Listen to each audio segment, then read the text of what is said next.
Hello and thanks for joining me. I'm Suzanne Malveaux. Federico Whitfield is off today. We begin at the Cincinnati Zoo, which reopened today to scores of people after a gorilla was shot and killed in order to save a young boy who slipped into the animal's enclosure. That exhibit still closed today. CNN's Rachel Crane is explaining how all of this unfolded. A day of panic and desperation at the Cincinnati Zoo. A 4-year-old boy slips into the zoo's gorilla habitat and over a moat wall. Suddenly, Harambe, a 17-year-old, 400-pound gorilla, approaches the boy. His mother watches in horror at what happens next. Mommy's right here! The young boy screams. The urgent calls to 911 can be heard on this bystander video. The family tries desperately to keep him calm as Harambe takes him out of sight. Harambe drags the boy around the moat and up a ladder for a total of 10 minutes, as the zoo's dangerous animal response team anxiously decides what to do next. The little boy himself had already been talking about wanting to go in, get in the water, and his mother's like, no, you're not, no, you're not. I don't know if the screaming did it or too many people hanging on the edge, if he thought we were coming in, but then he pulled the boy down further away from the big group. Engine 32. Start the police. The gorilla has the child and is dragging him around the pen. Officials considered the incident so threatening, deciding Harambe must be taken down immediately.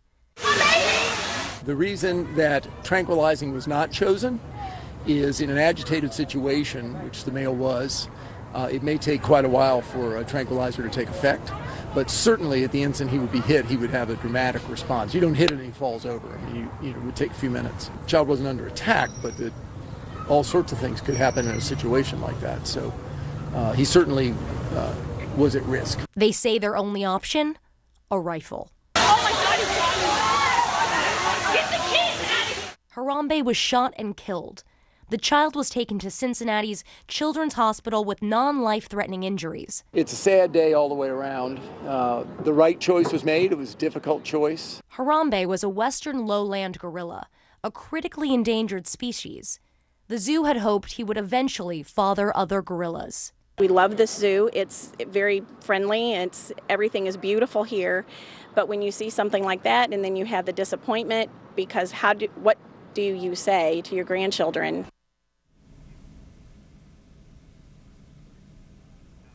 Now, Suzanne, a witness tells our affiliate that they actually heard the boy say to his mother that he wanted to get inside the enclosure, the mother telling him, no, you aren't, no, you can't. Now, zoo officials say that they've been open for 38 years. Nothing like this has ever happened before.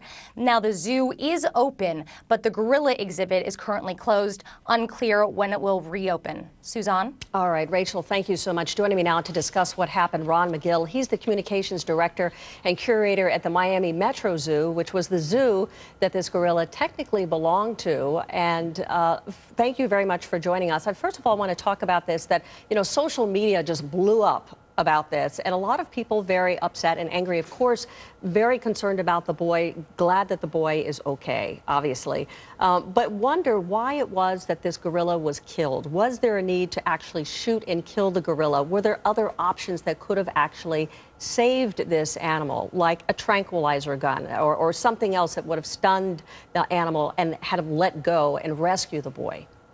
Yeah, people are passionate with their love for animals, and I understand that because nobody feels worse about this than the folks at the Cincinnati Zoo, but they absolutely made the right decision. You're talking about an animal that's 400 pounds, incredibly strong. I have seen gorillas take coconuts with their bare hands and break them. Though this gorilla may not have been intending to hurt the child, was frightened just dragging the child around, what would have happened if he's dragging the child and all of a sudden the child's head hits a rock or hits a piece of concrete and does some type of, God forbid, fatal injury? We wouldn't be talking about this right now. We'd be talking about why did they stop that gorilla from doing it the very time the first chance they had. That's the bottom line here. A tranquilizer dart is just going to agitate the gorilla, and they have what's called displaced aggression. An animal gets hurt, and the first thing it takes it out of is whatever's next to it. That little boy, if it gets hit by the dart, that gorilla's going to react. It could do a horrific thing to that child at that point. The bottom line is that once that little boy was in the hands of that gorilla, unfortunately that's a death sentence for the gorilla, because there's no way to ensure what that gorilla is going to do next. You have to take, every second counts at that moment. It would take a split second for that gorilla to do something. Intentionally or not, the massive strength of this animal, he doesn't understand his strength. Gorillas are called gentle giants, but that being said, he doesn't understand the strength. With a 4-year-old little boy, any type of injury could have been a fatal injury. Non-intentional as it may have been, it still would have been horrific. I have to say, watching that as a parent and seeing the gorilla and the child being dragged through the water was absolutely terrifying to see that, because you had no idea, what was actually coming next. There are some examples. Back in 1996, there was a famous case of a female gorilla at the Brookfield, Illinois Zoo that made headlines. She picked up and cradled a 3-year-old boy, you see it there, who fell nearly 20 feet into that enclosure, carried the boy to safety. Well, that gorilla continues to live at the zoo, and the boy, he suffered from broken bones and hands and cuts and bruises. And what we heard is that witnesses, it was actually witnesses that saw the gorilla yesterday, seemed to hold the child in a protective way, but got alarmed because the screaming of the onlookers. Is that how you see it? I see it the same way, yes. I think that gorilla was alarmed. I think he was frightened. It was a panic situation.